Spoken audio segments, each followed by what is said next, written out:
Hi everyone, how you doing? God has been faithful and increasingly wonderful. Our sermon today is Witchcraft and Christianity. We'll be taking Shay's thought on this. I developed a fascination with witchcraft and magic when I was a little kid. Although the Harry Potter series wouldn't come along with another generation, there was another works of fiction that certainly captured my imagination. I remembered in second grade deciding that I was going to figure out if witchcraft was real or not, and if it was, I was determined to learn how to do it. So I consulted what I thought was the authority on everything, the Encyclopedia Britannica. I was excited to find out that witches and warlocks really existed, although I was beginning to discover they weren't as sanitized and innocuous as the ones portrayed on Bewitched on its Saturday morning cartoons. But one detail from that article scared the heck out of me. There was a historical reference about witches of early centuries selling their souls to the devil. Wow, I thought this was serious business. Now I was brought up in a fairly middle-of-the-road Christian household, nothing too radical, but we did believe in the existence of the devil. One of the Bible passages I ever read on my own was Christ's temptation by Satan in the wilderness, and it significantly affected my views of good and evil. I apparently had enough sense to know that if the devil was involved in witchcraft, I needed to stay away from it. I was an inquisitive child with the ability to read well above my grade level, so virtually nothing in the library would have been off limit to me. If I hadn't discovered the red flag in the encyclopedia article early on, I wonder what kind of trouble I might have gotten myself into. It's 33 years later and we're living in a world that is a lot more intense. Witchcraft is more prevalent in the pop culture now. It's portrayed as darker, riskier, and I dare to say, sexier than the more innocent witchcraft of my youth. Today, the kids that are captivated by the witchcraft and wizardry of the very benign Harry Potter fiction series have all sorts of options to graduate to when they get older in both fiction and non-fiction. And some of it can actually get dangerous, especially when the line between fantasy and reality becomes blurred. A statistic released by Banner Research a few years ago suggested that approximately 3 out of 4 American teenagers have had at least one significant experience with psychic phenomena or witchcraft beyond the reading of horoscopes. This is alarming for a number of reasons. A major one being that witchcraft and the occult are considered to be a huge potential gateway for demonic activity in the lives of those who participate in these kinds of activities. So what is with the rise of interest in witchcraft among youth?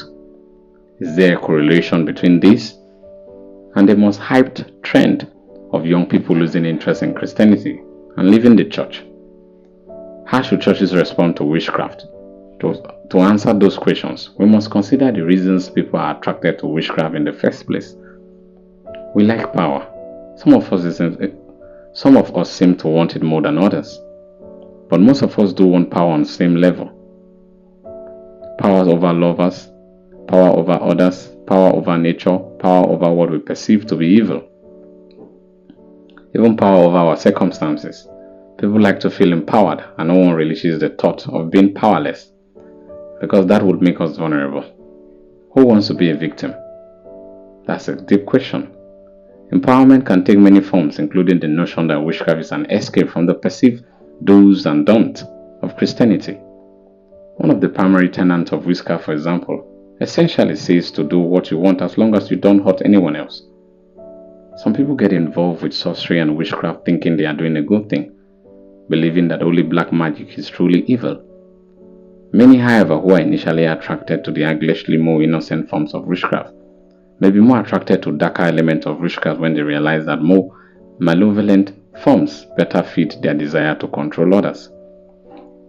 Churches can counter this by teaching about the reality of supernatural power with an emphasis on the supremacy of God's power over the power of evil. Christians who ignore the supernatural and write it off as superstition can't easily reach people who have had legitimate supernatural experiences, because they are essentially portraying the Christian faith as spiritually powerless and one-dimensional.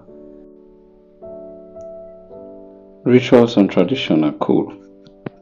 As much as American Christianity loves its rock worship bands, sermon series, and movie clips. We may be missing something when we lose all the traditional stuff. It turns out a lot of young people actually like a feeling connection with people of other eras. Rituals and rites that sometimes seem archaic and out of place in the 21st century have a certain amount of catching, both spiritually and psychological, that plenty of well-meaning churches leaders sometimes discount when they are trying to be relevant and reach more people. Things like Catholic-style communion, responsive readings, blessings, anointing people with oil, and traditional prayers from prayer books. A few years ago, I read the story of a person who led Bible studies in a juvenile detention center. He brought in paperback Bibles with appealing full-cover colors, only to find out that many youth wanted a Bible that looked like their grandmother's Bible. Go figure. Those who practice witchcraft often recognize the spiritual power in ritual more than some Christians do. The trend in many Christian churches has unfortunately been to strip Christian practice of elements that are perceived as being ancient, out of touch, or wrath.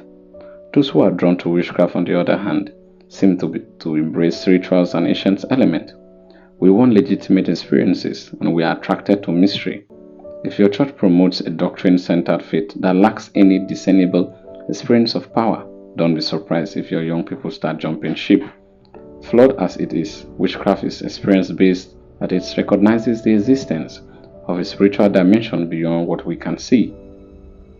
And it doesn't feel the need to try to explain everything, become super relevant to today's culture, or even to fit in. There are elements of secrecy and rebellion in the practice of witchcraft that likely attract people too.